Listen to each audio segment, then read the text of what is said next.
बिस्मिल्लाहिर्रहमानिर्रहीम। अस्सलामु अलैकुम वरहमतुल्लाहि वबरकातुहू। दोस्तों, सूरह बकरा में अल्लाह ने हजरत आदम अलैहिस्सलाम का जिक्र किया है। जब अल्लाह ने इंसान की मखलूक को पैदा करने का इरादा किया तो अल्लाह ने फरिश्तों से फरमाया, मैं ज़मीन पे अपना एक खलीफा बनाने वाला हूँ। फरिश्तों को लगा कि शायद उनकी इबादत में कोई कमी रह गई है, इसलिए अल्लाह ने नई मखलूक बनाने का इरादा किया है। फरिश्तों ने जिनों जैसी दूसरी मखलूक भी देखी थी जो ज़्यादा अकल नहीं रखते थे और खून रेज़ी करते थे। फरिश्तों ने अल्लाह से कहा, ए अल्लाह, हम तेरी तस्बीह, हम्द और पाकी बयान करते हैं। क्या तू ऐसी मखलूक पैदा करेगा जो ज़मीन में फसाद करेगी और खून खराब करेगी? इसके जवाब में अल्लाह ने फरमाया, जो मैं जानता हूँ वह तुम नहीं जानते। फरिश्तों ने आपस में कहा कि अल्लाह ताला जो भी मखलूक पैदा करे वह हमसे ज़्यादा इल्म नहीं रख सकती। फिर अल्लाह ने हजरत आदम अलैहिस्सलाम को इल्म से नवाजा और उन्हें कुछ चीज़ों के नाम सिखा दिए। फिर अल्लाह ने हजरत आदम अलैहिस्सलाम को फरिश्तों के सामने पेश किया और फरिश्तों से फरमाया कि तुम बताओ इन चीज़ों के नाम, अगर तुम सच्चे हो। फरिश्तों ने कहा कि हम उतना ही इल्म जानते हैं जितना तूने हमें सिखाया है, उसके सिवा हमें कुछ नहीं मालूम। फिर अल्लाह ताला ने फरमाया, ए आदम, तुम बता दो इनको चीज़ों के नाम। फिर जब हजरत आदम अलैहिस्सलाम ने उन चीज़ों के नाम बता दिए तो अल्लाह ने फरिश्तों से फरमाया कि मैं ना कहता था कि मैं आसमानों और ज़मीन की पोशीदा चीज़ों को जानता हूँ। फिर अल्लाह ने फरिश्तों से फरमाया कि तुम आदम को सजदा करो, तो वह सब सजदे में गिर पड़े, मगर शैतान इबलीस जो था उसने सजदा नहीं किया। अल्लाह ने फरमाया कि ए इबलीस, तुझे क्या हुआ कि तू सजदा करने वालों के साथ शरीक ना हुआ? शैतान ने तवक्कल में कहा कि मैं ऐसा नहीं हूँ कि इंसान को सजदा करूँ जिसे तूने खनखनाते हुए मिट्टी से बनाया है। मैं उससे बेहतर हूँ। तूने मुझे आग से पैदा किया और उसे मिट्टी से पैदा किया है। अल्लाह ने शैतान से फरमाया, यहाँ से निकल जा, तू मरदूद है और तुझ पर क़यामत के दिन तक नालत बरसेगी। शैतान ने कहा, मुझे क़यामत तक मोहलत दे। अल्लाह ने फरमाया कि तुझे मोहलत है।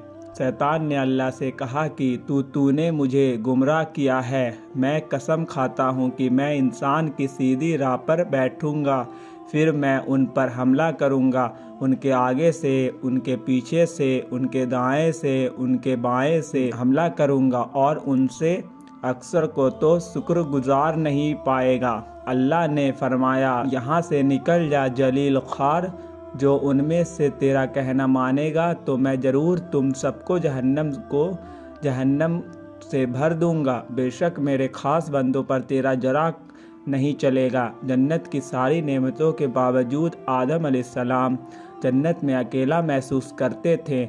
फिर अल्लाह ने हजरत हव्वा अलैहिस्सलाम को बनाया ताकि आदम अलैहिस्सलाम उनसे सुकून पा सके। अल्लाह ने फरमाया, ए आदम, तुम और तुम्हारी बीवी जन्नत में रहो, फिर जिस जगह से चाहो तुम दोनों खाओ, लेकिन उस दरख्त के पास मत जाना वरना तुम जालिमों में से हो जाओगे।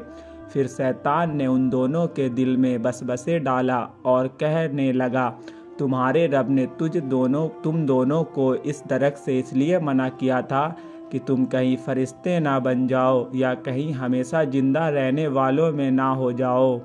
और शैतान ने कसम तक खा ली कि वह उनका खैर हुआ है, पर मरदूद ने धोखा देकर उनको दरख्त की तरफ खींच ही लिया।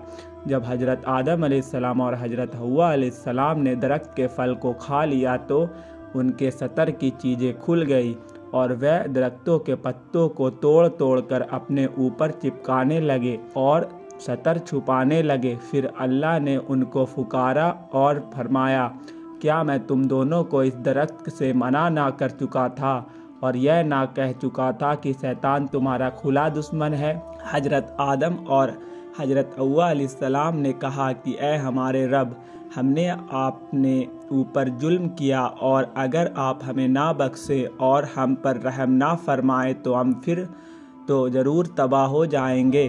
اللہ نے فرمایا کہ تم سب جانتے تھے، تم سب جنت سے نیچے اتر جاؤ، اب سے تم ایک دوسرے کے دشمن ہو، اور تمہارے لیے زمین پر رہنے کی جگہ ہے، اور ایک مدت تک نفع حاصل کرنا۔ اب تم کو وہیں زندگی گزارنی ہے، اور وہیں مرنا ہے، اور وہیں پھر سے پیدا ہونا ہے۔ دنیا میں آنے کے بعد حضرت آدم علیہ السلام نے اللہ سے 40 سال تک معافی مانگی، پھر اللہ نے حضرت آدم علیہ السلام پر رحم کھا کے انہیں معاف کر دیا اور فرمایا کہ تم اور تمہاری اولاد دنیا میں رہو، اور یہ بات یاد رکھو کہ جب میری طرف سے کوئی نبی ہدایت لے کر تمہارے پاس آئے تو تم اس کا کہنا ماننا، اور جو لوگ میرے نبیوں کی بات کو نہیں مانیں گے اور ہماری آیتوں کو جھٹلا دیں گے، وہ دوزخ میں جائیں گے اور ہمیشہ اسی میں رہیں گے۔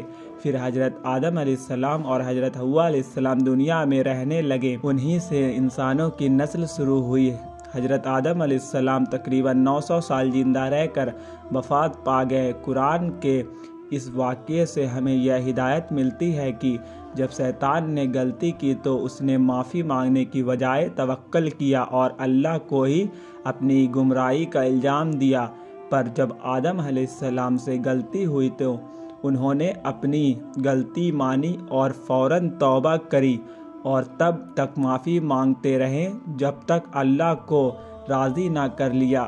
حضرت آدم علیہ السلام کی سنت یہ ہے کہ جب انسان سے غلطی ہو جائے تو وہ اللہ سے اپنے گناہوں کی معافی مانگے اور اپنے رب کو منا لے، بے شک اللہ بہت معاف کرنے والا بڑا مہربان ہے۔ تو یہ تھا حضرت آدم علیہ السلام کا بہترین واقعہ۔ تو دوستو، آپ کو ویڈیو کیسا لگا ہے کمنٹ میں ضرور بتائیں۔ تو پیارے دوستو، امید کرتا ہوں کہ ویڈیو اگر آپ کو اچھی لگی ہو تو ہماری ویڈیو کو لائک کر دے اور اس ویڈیو کو زیادہ سے زیادہ شیئر کرے۔ جس کو دینی نالج نہیں ہے اس ویڈیو کو شیئر کرے اور وہ جان سکے حضرت آدم علیہ السلام کا واقعہ۔ اور آپ مجھے فیس بک پہ دیکھ رہے ہیں تو ہمیں فالو کرنا نہ بھولیں۔ دوستو، ایسی ویڈیو میں روز چھوڑتا رہتا ہوں، آپ ہمارے چینل کو سبسکرائب کر لیں اور ہمارا بیل آئیکن دبانا نہ بھولیں، تاکہ میں جب بھی ویڈیو پوسٹ کروں تو میری ویڈیو کا نوٹیفیکیشن سب سے پہلے آپ تک پہنچے اور آپ میری ویڈیو کو آسانی سے دیکھ سکیں۔ اور دوستو، آپ سے گزارش ہے کہ میرا جوائن بٹن چالو ہو گیا ہے، آپ ہم چاہے تو آپ ممبرشپ لے سکتے ہیں میرے چینل پہ، اور میں آپ کے چینل کا پروموشن بھی کروں گا، مطلب آپ کے چینل کو پروموٹ کروں گا، تاکہ جس سے آپ کا سبسکرائبر بڑھ سکے۔ ملتے ہیں ایک نیکسٹ ویڈیو کے ساتھ۔